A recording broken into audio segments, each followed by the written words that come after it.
Spoštovani gledalke in gledalci, tokrat bosta v našem studiu mnenja soočila Sara Žibrat, kandidatka Gibanja Svoboda, in Dominik Štrakl, ki kandidira na listi SDS. Lepo pozdravljena. Lep pozdrav. Lep pozdrav. Začeli bomo pri regionalnem razvoju in seveda ključnih projektih. Protipoplavna zaščita ob reki Muri je eden največjih infrastrukturnih projektov v Pomurju. Projekt vključuje nadgradnjo in dograditev več kot 20 km visokovodnih nasipov in je financiran tudi iz Evropskega načrta za okrevanje in odpornost. Projekt se je več let pripravljal, zdaj so gradbena dela končno na terenu. Kdo je po vašem mnenju odgovoren za to, da je to trajalo tako dolgo, gospa Sara Žibrat? Torej, ta projekt je v bistvu uvrstila v načrt prejšnja vlada, kar mislim, da je zelo dobro, da je to izbrala, ker to je pomemben projekt za regijo, čakamo ga že 30 let, ljudje na terenu pa pač trpijo in živijo v strahu vsakeč, ko smo soočeni z večjimi količinami dežja. Se je pa izkazalo, da se izvedba projekta ne bi dejansko premaknila nikamor, če ne bi obstajala v našem mandatu jasna politična volja, da je to prioriteta, da je treba evropska sredstva počrpati in da je treba projekt zato izvesti v skladu s zakonodajo, ne samo nacionalno, ampak tudi evropsko. In jaz sem tu izjemno hvaležna našemu predsedniku vlade za podporo. To podporo sem dobila tudi od ministra, ki je res pritisnil na vse deležnike na terenu, tako na župane kot na vodarsko službo in Zavod za varstvo narave, da so končno uskladili to traso, se nehali prerekati o Beli brezi in začeli izvajati projekt. In danes lahko vidimo uspeh tega, da se je res pritiskalo na vse pristojne, da so začeli projekt izvajati. Gospod Dominik Štrakl? Ja, jaz mislim, da je to zelo dobro, da se dokončno da so ključni deležniki, ki so bili vključeni v ta proces, dosegli dogovor. Jaz sicer živim v Muri, mi že dolgo časa imamo urejeno nasipe v Veržeju. Če mogoče malo nazaj pogledam, takrat, ko so še bili stari nasipi, smo imeli velike težave.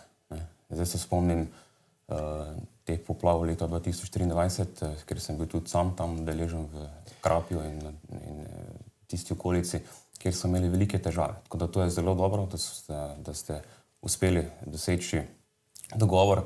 Kar mene sicer najbolj skrbi pri vsem tem, pa je to, da včasih mogoče zaradi nerazumnih zelenih, recimo, zelenih ovir, ki jih imamo, ne izpeljemo projektov tistih, ki bi mogli izpeljati. Se pravi, potem so ljudje na slabšem. Zdaj, prej ste omenili Belo brezo. Jaz mislim, da Bela breza tu ni nikoli rasla. Vse tako so mi starejši povedali, tako da ne vem, zakaj bi zaradi Bele breze ta projekt toliko časa stal. V Sloveniji pa očitno se mora nekaj zgoditi, zgodile so se poplave in tako se je ta projekt izpeljal do konca. Jaz sem prepričan, če teh poplav ne bi bilo, še zdaj ne bi teh nasipov gradili. Ali je država po vašem mnenju dovolj hitro reagirala po velikih poplavah zadnjih let, ali bi morali ukrepati bistveno hitreje, gospa Sara Žibrat? Mislim, da je dovolj hitro ukrepala, pa ne samo zaradi teh poplav, ampak ker imamo mejnike, do katerih moramo počrpati ta evropska sredstva. Če ne izgubimo ta sredstva in bomo morali zalagati svoja. In ravno zaradi takšnih prepričanj, ko smo vsi strokovnjaki, vsi odločamo, kje je Bela breza, kje ni, se ni ta projekt nikamor premaknil. In na srečo je minister s tem prerekanjem tudi predvsem med župani prenehal. In zato dejansko lahko vidimo rezultate projekta.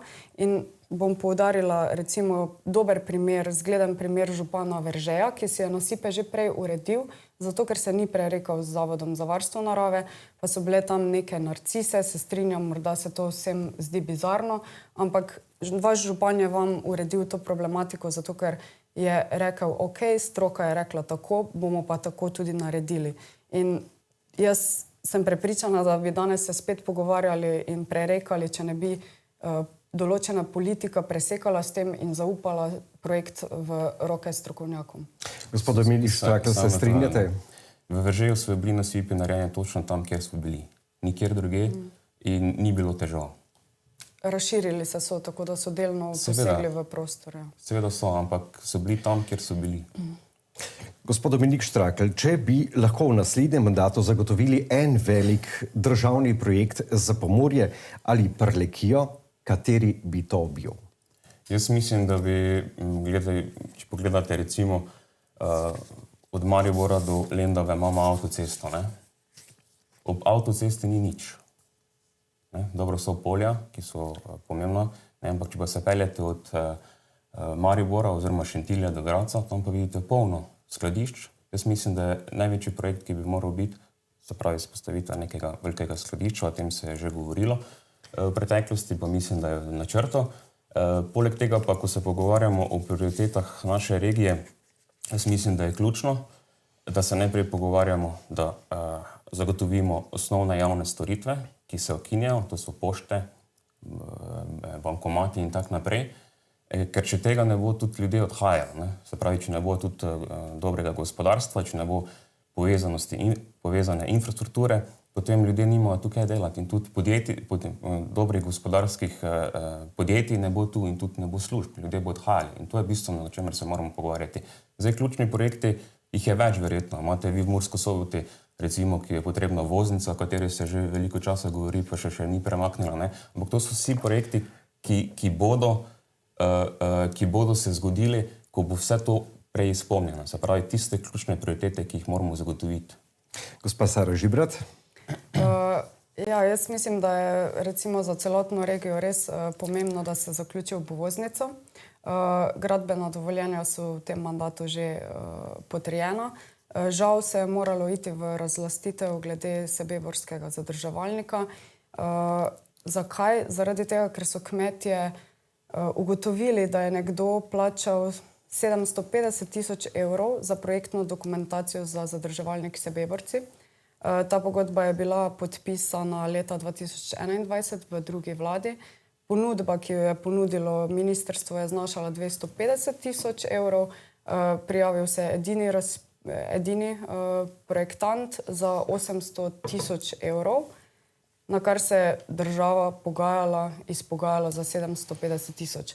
Jaz razumem, da so ljudje, ki jih država razlasti, ki jim odzame kmetijska zemljišča za obdelovanje, jezni, ko vidijo takšne nepravilnosti in tako visokoglave zneske za projekt. Mi smo vseeno to prevzeli in peljemo dalje, sredstva so zagotovljena in v naslednjem mandatu bo ta obvoznica končana. Kot prioritetno za našo regijo se mi pa zdi, da rabimo javna najem oziroma stanovanja nasploh, primanjkuje jih v Ljutomeru, tudi v Murski Soboti. Naši mladi nimajo kje zaživeti in dokler ne bodo imeli kje zaživeti, tukaj ne bodo ostali. Ključne investicije pa smo izvedli v Lek, širi se tudi proizvodna zmogljivost Krke. To so zaposlovalci, ki ponujajo stabilna, dobro plačana delovna mesta in tudi v to moramo na prihodnje vlagati, privabiti še kakšnega takšnega investitorja. Vlagali smo tudi v turizem, nov hotel v Termah Banovci. Turizem je zagotovo tudi ena panoga, ki jo lahko razvijamo, pa seveda tudi kmetijstvo. Jaz si res želim, da iz naslova obrambnih sredstev in prehranske varnosti morda v naslednjem mandatu zagotovimo razpis za povratne vrtine za geotermijo. Gospod Dominik Štrakl, Pomurje pogosto sliši veliko razvojnih obljub, rezultati pa so zelo počasni. Zakaj naj bi volivci verjeli, da bo vaš pristop drugačen?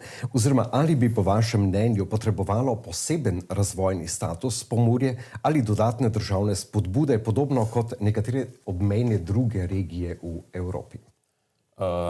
Zdaj, ključni problem razvojnega zaostanka je prevelika centralizacija države, ki se iz leta v leto povečuje. Slovenija je ena najbolj centraliziranih držav v Evropi, tako da dokler ne bomo rešili tega problema, se pravi se lotili decentralizacije države, tako lahko imamo še kako sprejete zakone o regionalnem razvoju, ki so v bistvu, ki jih imamo. Zdaj, prejšnji smo slišali, smo se enkrat pogovarjali o tem, da je sprejeta tudi, oziroma pripravili sprejeta, zdaj točno ne vem, ampak strategija. Jaz mislim, da ta strategija ne bo bistveno prispevala k izboljšanju tega razvojnega zaostanka.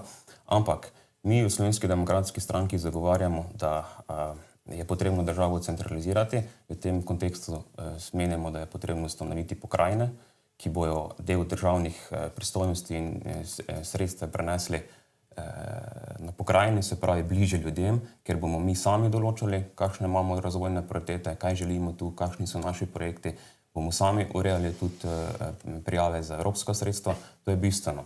S Posavro smo to že ugotovili na enem drugem soočenju, da se v tem vsaj delno strinjamo. In to je bistveno. No. Naš ključen, recimo, samo to, da še zaključim, enostaven ukrep, ki bi pripomogel k decentralizaciji, je to, da bomo mi vsaj del državnih služb preselili po države. Jaz ne razumem, zakaj ne more biti Ministrstvo za kmetijstvo v Murski Soboti. S tem bomo zagotovili tudi, da bodo te osnovne javne storitve, ki so pomembne za naše kraje, tudi ostale. Gospa Sara Žibret, slišali smo, da sta se na soočenju strinjala pravzaprav z tem, kar je povedal gospod Štrakl. Bi želeli še kaj dodati? Vsi zagovarjamo decentralizacijo in tukaj ni nekih večjih nestrinjanj med nami. Mi smo delno to že uresničili z novim zakonom o skladnem regionalnem razvoju, ki bo več pooblastil prenesel na razvojne agencije, ker še vedno nimamo pokrajin. Hkrati je minister spremenil merila za določitev problemskih obmejnih območij, kar je sedaj pomagalo občini Ljutomer in Razkrižje, da se prijavljata na razpise in pridobivata dodatne točke. Bi pa mogoče šla malo širše iz naše regije in povedala tudi primer Maribora. Ta vlada je ogromno vložila v Maribor, v javno univerzo v Mariboru. Mislim, da je v zadnjih 4 letih prejela 300 milijonov evrov sredstev za investicije v novo opremo, v infrastrukturo vseh 13 fakultet, ki so članice. Tam imamo super računalnik in mislim, da bo Maribor ključno vplival, razvoj Maribora tudi ključno vplival na našo regijo. In to ni zanemarljivo. No, ta pozornost trenutne vlade na Maribor ni zanemarljiv. Gospod Dominik Štrakl, govorili smo že o povezljivosti Pomurja z ostalimi deli Slovenije in tudi o gospodarstvu. Je pa na trgu dela v Pomurju en zelo zanimiv paradoks. V regiji je še skoraj vedno 3000 registriranih brezposelnosti. Još jedan put. Saj sem se že zvezal. Gospod Dominik Štrakl, govorili smo že o infrastrukturnih projektih in povezljivosti Pomurja z ostalo Slovenijo. O gospodarstvu nekaj besed tudi, je pa na trgu dela v Pomurju zanimiv paradoks.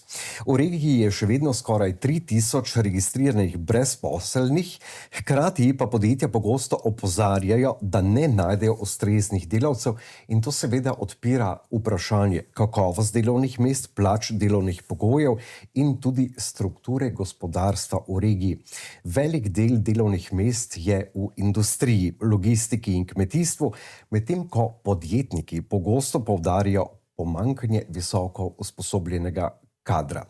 Kako je mogoče, da imamo v Pomurju, torej kot rečeno, skoraj 3000 brezposelnosti, podjetja pa hkrati poročajo, da ne dobijo delavcev?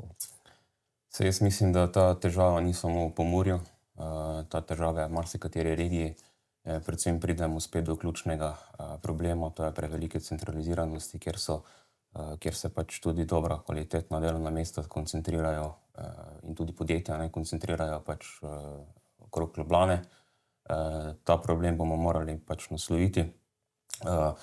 Zanimivo je to, da pač mislim, da je okrog 8800 podjetij v Pomurju in poprečno podjetje zaposluje 4 delavce, kar kaže pač, da so pač manjša podjetja. In ima tudi ogromno gospodarskega potencijala za razvoj. Žal pa pač vse te ovire, ki jih imamo v Sloveniji, se pravi prevelike centraliziranosti države, pač ne uspemo zagotoviti, da bi ti kadri, dobri kadri pač ostali v Pomurju in da potem ne bi naša podjetja imela težave. Kot sem že prej omenil, ne, eden ključnih problemov je tudi infrastruktura, ki bi jo morali izboljšati, železniška infrastruktura recimo in tako naprej. Dokler pač tega problema ne bomo naslovili, bomo imeli te težave še vedno. Ampak tukaj govoriva o prostih delovnih mestih in 3000 brezposelnih, po kateri bi človek sodil, da bi lahko šli delati, ampak ne gredo. Oziroma namesto njih uvažamo delavce iz drugih regij. Ja, zdaj jaz ne vem, kak je struktura tudi socialnih podpor, tega podatka nimam, si ga nisem pogledal, ampak če pogledamo pač na splošno, ne, problem, ki recimo, jaz sem zdaj, če sem videl podatek, da se za leto 2023 je bilo ljudi, ki so bili na minimalnem dohodku, oziroma da so dosegali prihodek do minimalnega dohodka, se pravi, to so socialne podpore, minimalne plače ali pa tisti, ki pač imajo kakšen drugi vir, je bilo teh 220 000. 2023 jih je bilo že 669 000. Tako da to je vprašanje, ki si ga moramo v državi postaviti, kakšno državo ustvarjamo z napačnimi politikami. Se pravi, na eni strani spodbujamo nedelo, ne? Po drugi strani pa tisti, ki pa dela, pa je pozneje kaznovan. O tem se moramo pogovarjati in to je tisti ključni posledica tega, kar ste prej izpostavljali. Gospa Sara Žibrat. Najprej je treba pogledati strukturo teh brezposelnih. Za Pomurje ne morem trditi, ampak na ravni države je največji delež brezposelnih v bistvu so starejši tik pred upokojitvijo, ki jih pogosto podjetja odpustijo kot nek tehnološki višek, in pa osebe z invalidnostjo oziroma z nekimi težavami v duševni motnji, tudi z alkoholizmom. In žal smo v Pomurju tudi zaradi preteklega zapostavljanja precej socialno ogrožena regija. Mene v bistvu, zame je spodbuden podatek to, da pa naši delodajalci želijo visoko izobraženih kadrov. Prej sem omenjala pomembno nam najbližjo univerzo v Mariboru, ki jo v tem mandatu krepimo. Z njo bomo lahko ustvarjali te izobražene kadre. Če omenim, Sandoz se odločil za investicijo v Lendavi na splošno v Sloveniji, ker imamo dovolj velik kadrovski bazen. In sedaj mislim, da je ključno, da se vprašamo, kaj potrebujemo v svoji regiji, da bomo zadržali tukaj mlade, se pravi, da se ne bodo za isto delovno mesto vozili v Ljubljano oziroma odselili v Ljubljano, ker imamo dejansko ta delovna mesta že tukaj. In tukaj so definitivno ključne stanovanja, pa tudi kulturna politika, kulturna ponudba. Gospod Dominik Štrakl, vedno znova se potem ustavimo pri plačni politiki. Ali je težava predvsem v prenizkih plačah in slabih delovnih pogojih, ali v tem, da ljudje v tem delu države preprosto nimajo ustreznih znanj? Zagotovo je to zadnje. V Pomurju imamo izobražen kader, ki pač odhaja na delo drugam. Jaz mislim, da ključno zadeva so pogoji, ki jih pač primanjkuje tudi v Pomurju, ne, se pravi delovni pogoji, ki so. Zdaj Sara je že prej omenila, zakaj pač mladi tudi odhajajo iz naše regije. To je zaradi da se tu ne morejo ustvariti doma, se pravi nekje imajo svoje službe drugje. In obenem zaradi slabe stanovanjske politike, ki je bila v preteklosti.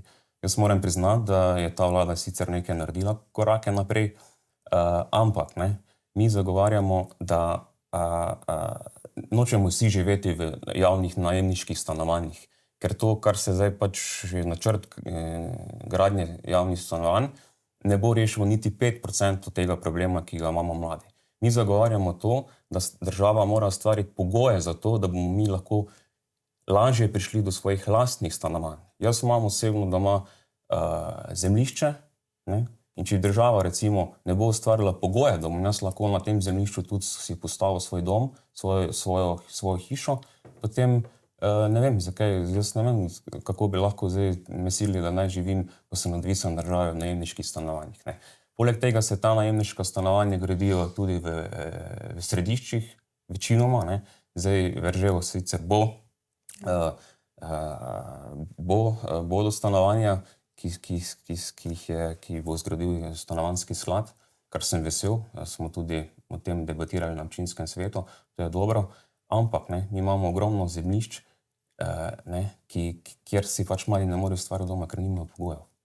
Gospa Sara Žibrat, ja. Bom dodala jaz. Ravno zaradi tega sem vesela, da smo prenovo stanovanjskega zakona dali podlago tudi državnemu podjetju DSU-ju, da bo gradil najemna stanovanja in imel možnost prodati ta stanovanja. Se pravi, se tudi mi zavedamo, da določen del prebivalstva si morda želi dolgoročno stanovanje, v katerem je v najemu, odkupiti. Tako da zdaj obe možnosti bosta ostajali in verjamem, da so tudi manjši kraji oziroma Ljutomer, Veržej primerne lokacije tako za javna najemna stanovanja kot za neke lastniška stanovanja. Sama nisem velik navdušenec nad recimo najemom kredita in na začetku neke karierne poti bi si zagotovo raje želela živeti v najemu, preden se res izjasnim, kaj bi rada, kje bi rada živela. Tako da jaz mislim, da potrebujemo oboje po celotni državi. Samo še nekaj dodam. Mi smo takrat, ko sem še bil predsednik Slovenske demokratske mladine, na mojo pobudo sprejeli stanovanjsko jamstveno shemo, kjer bo država porok pri najemu kredita, ker smo želeli ravno to doseči. Sicer zakon se v tej vladi ni popolnoma izvajal. Jaz upam, da se v naslednjem mandatu da bo država v bistvu zagotovila pogoje za to, da bomo prišli do kredita. Pač sami seveda svojih sredstev teh lastniških stanovanj ne moramo zagotoviti, država pa je tu, da ustvari pogoje za to. Oba sta odgovorila o stanovanjski problematiki, ki je ena ključnih za ostajanje ljudi v regiji. Kaj bi kot poslanec konkretno naredili, da bi se v Pomurju ustvarjala bolje plačana delovna mesta?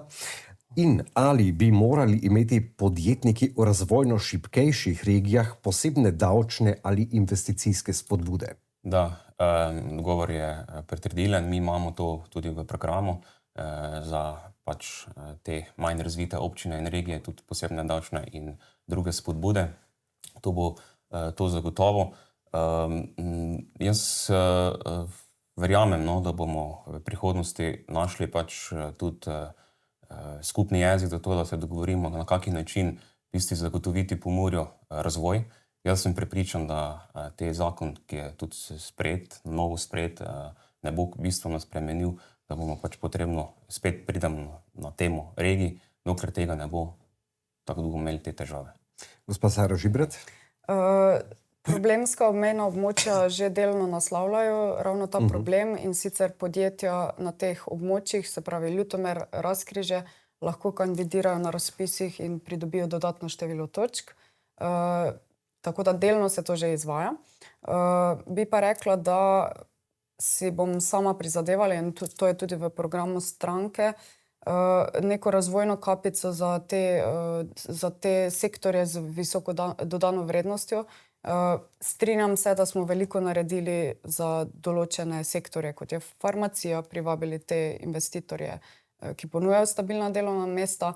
V nadaljevanju pa mislim, da je ključen IT sektor, oziroma vsi sektori, kjer se nam lahko dogaja beg možganov, ker so pogoji dela v bližini konkurenčnejši in kjer se delo lahko tudi izvaja od doma, seveda, in si na ta način lahko v bistvu se zaposliš v državi, kjer so pogoji ugodnejši.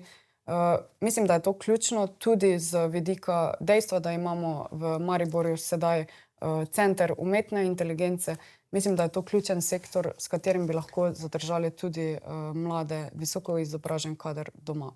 Se pravi, oba se strinjata, da je podjetništvo v sodelovanju z izobraževalnimi institucijami zelo pomembno, to je dokazovala že farmacevtsko podjetje.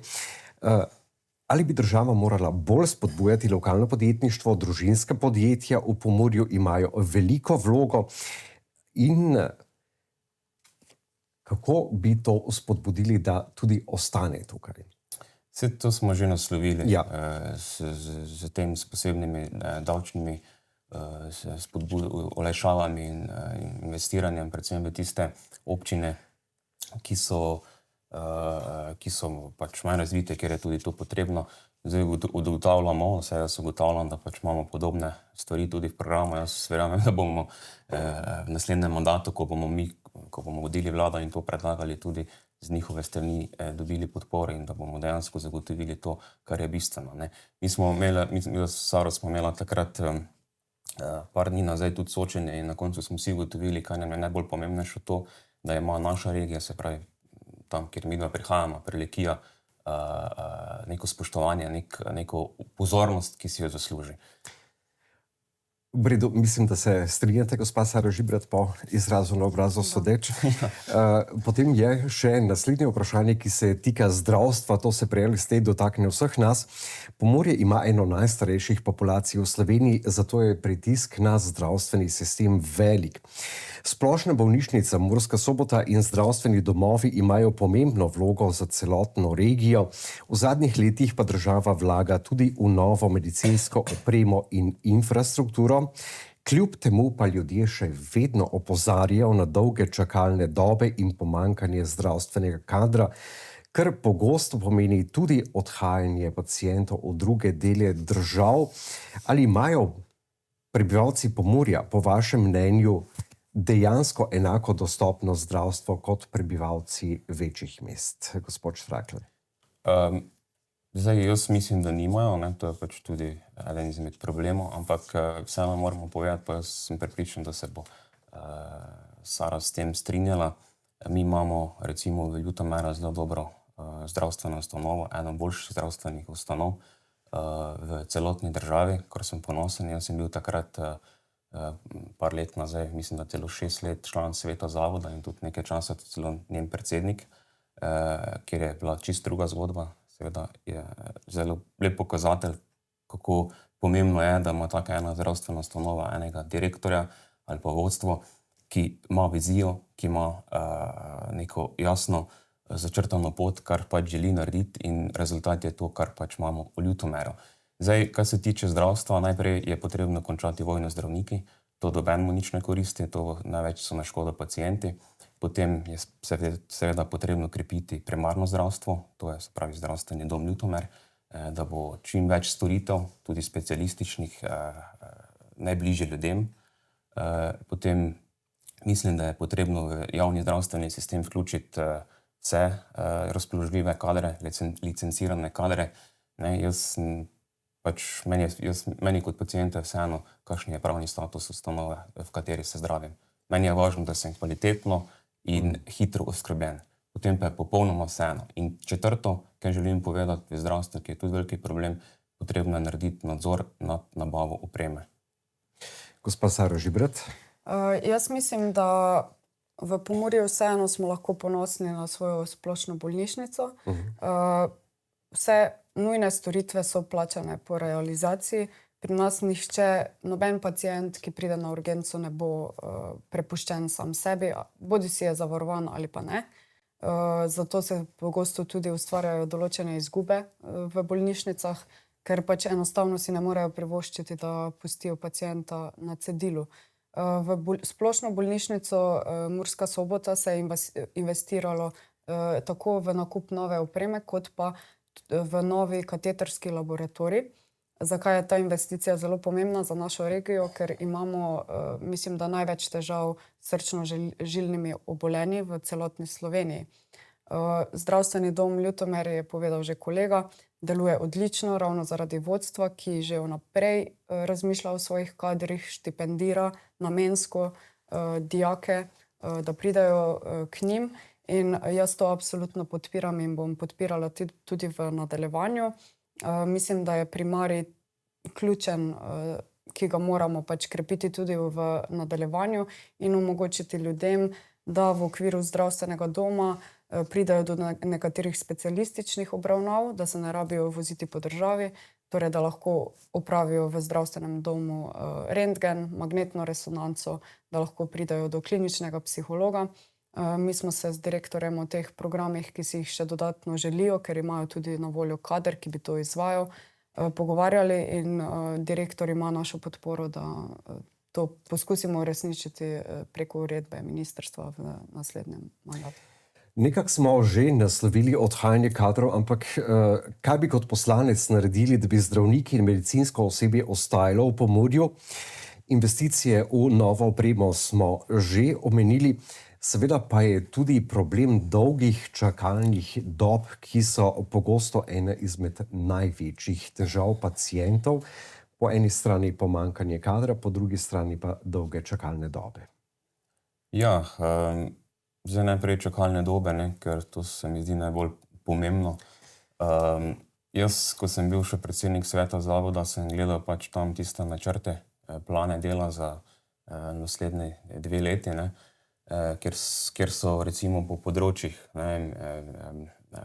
družinski zdravnik, preventiva, kurativa, neki deležniki, količniki, uteži, pač tam gledaš, kaj je to.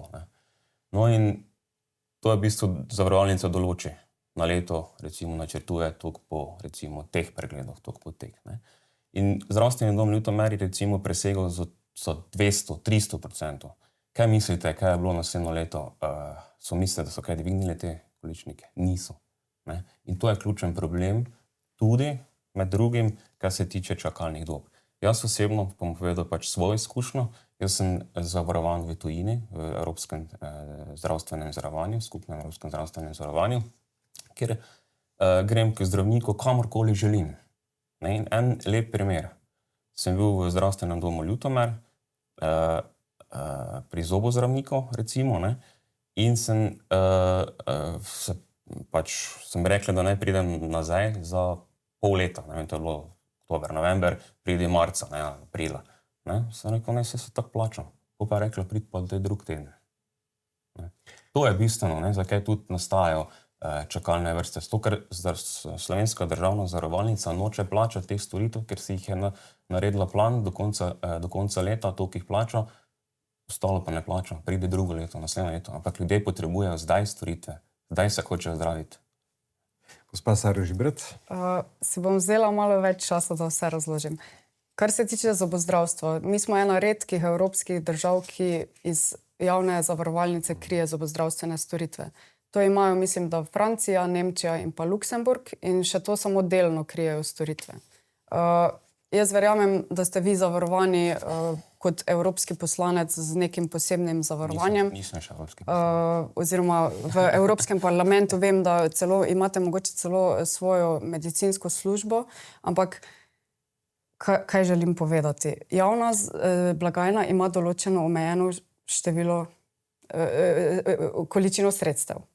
In seveda, ko teh sredstev zmanjka, prideš na vrsto prej, če si sam plačaš, ker imaš dodaten denar, da plačaš za to dodatno storitev. Zato je ključno, če želimo res pomagati ljudem, ki plačujejo v to zavarovalnico, da ta sredstva pametno razporejamo in krajšamo tiste čakalne vrste, ki so nujne. V tem mandatu to lahko delamo v bistvu tudi z uredbo ministrstva, ki nadomešča splošni dogovor in vsako leto ministrstvo v bistvu določi, katere storitve so tiste ključne. Leta 2024 je ministrstvo reklo, da bomo plačali vse storitve za mlade, za mladoletne, po realizaciji, se pravi, da bo ministrstvo dodatno krilo vse storitve za mlade, ker si ne želimo dolgotrajno bolnih, oziroma ne želimo dolgotrajno poškodovati naših najmlajših. In kar v nadaljevanju moramo storiti, je krepiti javno zdravstvo in imamo pripravljeno novelo zakona o ZZZS-ju, da ta postane bolj aktivni plačnik, ker ja, to je problem, da imajo tam neke uteži, ki niso več realne glede na stanje in da to omogoča nekaterim koncesionarjem, da ugotovijo, katere storitve so najlažje za izvesti in najbolj profitabilne. In zato v bistvu denar potem javni uhaja tja. In s tem je treba presekati, to je v našem načrtu in tega se bomo zagotovo lotili v naslednjem mandatu, ker v naslednjem mandatu odločamo o tem, ali bomo do konca privatizirali javno zdravstvo ali pa bomo krepili.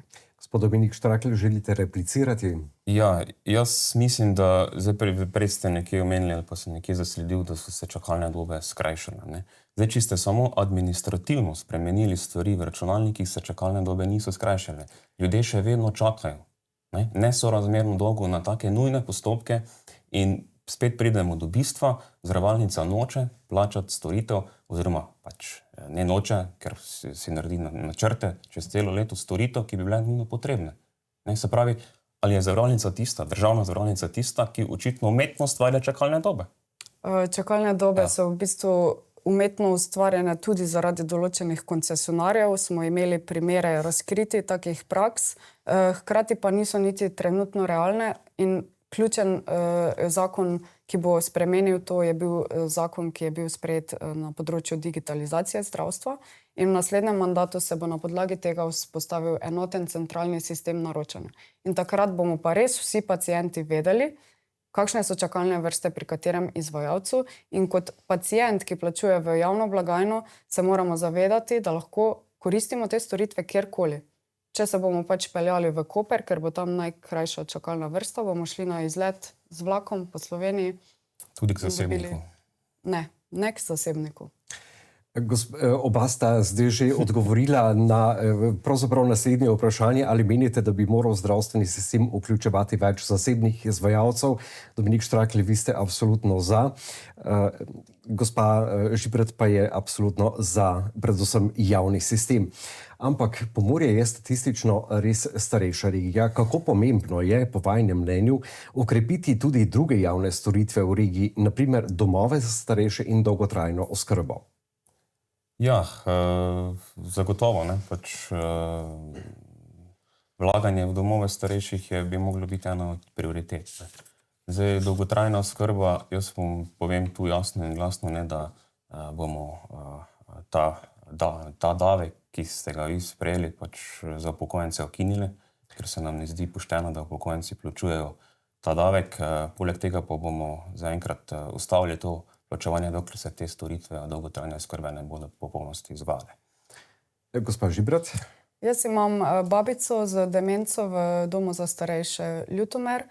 Njena položnica je v bistvu trenutno manjša od njene pokojnine, kljub temu, da prispeva tisti 1% k dolgotrajni oskrbi, ker v času njene delovne dobe seveda tega prispevka ni plačevala. Mi smo vzpostavili sistem, ki temelji na solidarnosti, vsak plača po svojih zmožnosti in ta sistem že ima določene učinke. Kolikor vem, je tudi že občina Ljutomer podelila, skupaj z drugimi občinami, podelila koncesijo za izvajalca oskrbe na domu in to se bo počasi seveda ta mreža širila in začela izvajati na terenu. Verjemite mi pa, da vsak evro, ki se nalaga trenutno na tej posebni postavki, nihče se ne bo dotaknil tega denarja za noben drug projekt. Vsak evro bomo potrebovali, ko se mreža dejansko vzpostavi.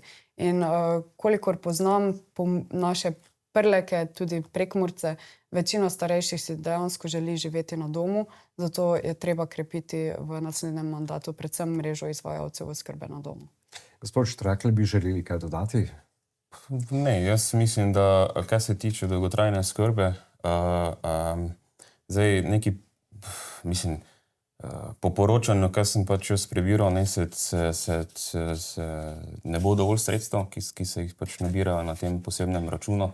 Tako da jaz ne vem, kako bomo pol pozneje zagotovili, bomo enako delali, ko delamo za pokojninsko blagajno, da bomo pokrivali z proračuna. Tako da to so vse vprašanje, ki bi bilo potrebno odgovoriti. Važni pa so pač tu naši starejši. Jaz poznam tudi družino, kjer zdaj plačuje več, kot so plačevali prej. Verjetno zaradi socialnega druge kategorije. Tako da po zakonu o socialnem varstvu, kjer so si sami izvajalci v bistvu se niso želeli vključiti ta v sistem. Minister to že pozna in bo potrebno to nasloviti, ker se strinjam, to je nesprejemljivo. Bi pa rekla, da je potem, če se zavedamo, da bo tega denarja na eni točki premalo, neodgovorno govoriti, da bomo sedaj za nekatere prispevek ukinili. Ker ja, slejko prej se bo potrebno primakniti tudi sredstva iz državnega proračuna. Poglejte, 90-letna gospa plačuje davek za dolgotrajno oskrbo. Mi bi morali ne plačevati ta davek, ne pa ona v ta sistem. Ona je svojo naredila. Potem pa spet obremenjujemo gospodarstvo. To je težek problem. Oba gosta, gospa Žibrat, gospod Štrakl, prihajata iz Prlekije, spadata v mlajšo generacijo politikov, zastopata precej različni politični opciji in ideološki pogled na razvoj države. Kaj je po vašem mnenju največja napaka politike v državi Republike Slovenije? Gospod Štrakl. Največja napaka politike v državi v Sloveniji je ta, da ni večino časa imela desno-sredinska vlade, ker bi nam danes šlo boljše, bi imeli pravičnejšo državo. In seveda ključen problem, ki ga pač sam vidim, da politika, tako leva kot desna, ne najde skupnega jezika v tako osnovnih stvareh, ki jih imamo v državi. To je po mojem mnenju ključno. Zdaj mi pač gradimo, smo rekli na koncu volitev, da gradimo koalicijo z volivci, se pravi, da se povezujemo z ljudmi, poslušam ljudi, kaj so problemi in tako naprej, in bomo po volitvah pač poskušali oblikovati neko večino zdravega razuma, ker bomo vse te probleme naslovili. Gospa Žibrat. Iskreno mislim, da je težava en človek, ki je uzurpiral desnico. Mi prave desnice v Sloveniji mislim, da že 30 let nimamo, zato se je tudi nemogoče pogovarjati. Težko se je namreč pogovarjati z nekom, ki je neiskren in iskati rešitve za državo, za državljane, če je vsaka njegova poteza vedno narejena za to, da pride na oblast. Gospod Štrakl, ali je največji problem Slovenije preveč države ali premalo države? Preveč države. Država se vtikuje v vedno več stvari, ki so pač stvar posameznika. Jaz pač zagovarjam čim manj države v življenjih ljudi, se pravi tiste osnovne stvari, ki so. Bi pa odgovoril gospe Sari Žibrat, glejte, če je kdo uzurpiral to državo, je vaš predsednik in seveda njegov klientelistični krog, zdaj sem malo oster, ampak vaši ljudje so na teh posnetkih, ki jih zdaj v zadnjih tednih spremljamo, razkrivali ta krog ljudi. Tako da ne skrbite za desnico, desnica ima dobrega voditelja in bo še imela naprej in z zmago na volitvah bomo zagotovili, da bo Slovenija boljša, pravičnejša in varnejša država. Gospa Žibrat. Me veseli, da smo se dotaknili tudi tega, kar se je včeraj razkrilo. Ljudje na posnetkih niso noben ožji krog Roberta Goloba. Morda so nekoč bili, ampak so se iz politike poslovili. Integriteto teh posameznikov bo presojalo ljudstvo. Če je šlo za kazniva dejanja, bodo to presojale institucije. Ampak ta človek, ki mu pa vi sledite, je pa v državo zato, da bi zmagal volitve, povabil tujo obveščevalno službo. In ko nas zmerjate s komunisti in z UDBO, potem se vprašajte, kakšne prijeme ste pripravljeni oziroma je pripravljen obrati vaš voditelj in kje se jih je le naučil. Gospod Štrakl, samo trenutek. Če bi morali izpostaviti eno področje, ker se vprašanje navezuje, kje se z vašim političnim nasprotnikom danes najbolj ne strinjate in kaj bi to bilo? Jaz bi na začetku želel samo še odgovoriti gospe Žibrat. Doben se ni srečal z dobenimi tujimi agenti. Ti 3-4, ki so predstavili tam na novinarski konferenci, niti enega samega dejstva niso predstavili, da se Janez Janša s komorkoli srečal nikdar. Kje so kakšna dejstva? To je v bistvu izmislili si so popolnoma, ker so pač morali zapeljati neko zgodbo. Vemo pa nekaj. Zdaj, najbolj se hočejo preusmerjati pozornost, da se pogovarjamo o tem, komu to koristi. Veste, komu to koristi? Ljudem, da bojo ugotovili, kakšno kriminalno združbo imamo. Torej, kje se z vašim političnim nasprotnikom najbolj ne strinjate? Kaj bi to bilo, oziroma danes? Kje se veliko stvari je takih, ki bi jih lahko rekel, kje se ne strinjamo. Jaz mislim, da prihaja predvsem do razlik v vrednostnem konceptu pogleda na prihodnost države. Mi pač zagovarjamo, da se gradi prihodnost države na tistih vrednostnih temeljih osamosvojitve, tudi kar se tiče vrednot to se deli tudi, ne samo tu pri nas razlike, ta ločnica, ki je tudi v Evropi in bistveno se mi zdi tu. Gospa Sara Žibret. Mi zagovarjamo svobodno izbiro posameznika. Država se nima kaj vtikati v pravice, kot so recimo pravica do splava.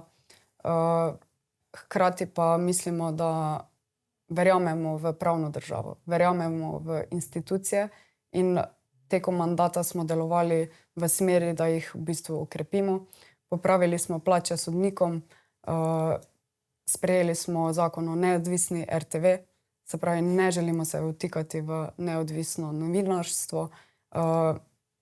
Na drugi strani pa pač vidimo, da vsi ukrepi gredo ravno v smer, da oblast večno ostane na oblasti. Kje pa kljub političnim razlikam vidite možnost sodelovanja za razvoj Pomurja, gospod Štrakl? Zdaj smo z gospod Žibret že tako ugotovila, kje se strinjamo. To je seveda, da izboljšamo oziroma dvignemo ta regionalni zaostanek, ki ga imamo. Zdaj imamo verjetno različne poglede, kako do tega priti, ampak to nam je skupno. Se pravi, potrebno je najti neki osnovni minimalni skupni količnik, kjer je potrebno v tej smeri delati. Jaz sem prepričan, če bomo gospod Žibret v naslednjem mandatu oba poslanca, bomo po moje stopila skupaj, ne glede na to na razlike, ki nas ločijo seveda po strankah. Gospa Sara Žibret. Se absolutno strinjam, tudi v tem mandatu smo marsikdaj podprli dobre predloge stranke SDS. En takšnih je bil, ko smo predlagali dohodninsko olajšavo za mlade do 29. leta. Mislim, da je bil naš prvotni predlog na 900 evrih. Amandma poslanske skupine SDS je bil na 1200 evrih. Mi bomo še vedno dobre predloge podprli in če bi šli zdaj gledati res vsa glasovanja za nazaj, imamo par takih primerov sodelovanja.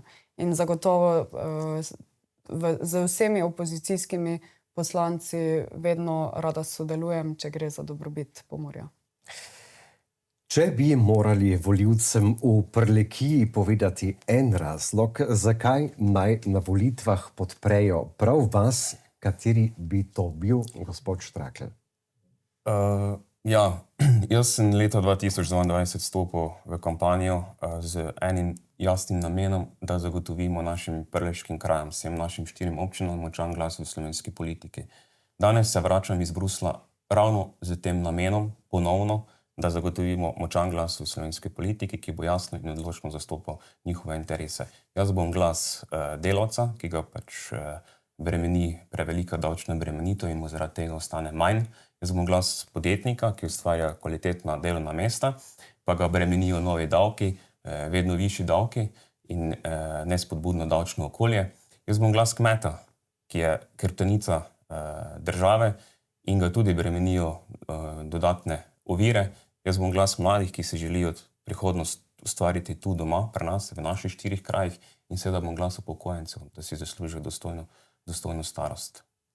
Gospa Sara Žibret, seveda tudi za vas enako vprašanje. Zakaj naj na volitvah podprejo prav vas? Kateri razlog bi to bil? Zato, ker delim vrednote svoje stranke in to je krepitev javne bolnišnice Murska Sobota, krepitev javnega zavoda zdravstvenega doma Ljutomer, krepitev javne univerze v Mariboru, ne pa vzpostavljanje nekih privatnih svojih fakultet. Zato, ker je moja vlada tista, ki sofinancira investicije v Lendavi, ne pa tista, ki sprejema madžarski kapital. Upam, da se zavedamo, da so volitve zelo pomembne za prihodnost ne samo naše države, ampak tudi regije. Ker nekoč bo tisti, ki je vlagal tuji denar v našo državo, izstavil nekomu račun. Hvala obima, da sta bila naša gosta in soočila mnenja, gospa Sara Žibret z Gibanja Svoboda in gospod Dominik Štrakl stranke SDS. Spoštovani gledalke in gledalci, tokrat sta mnenja soočila kandidata Sara Žibret stranke Gibanja Svoboda in Dominik Štrakl stranke SDS.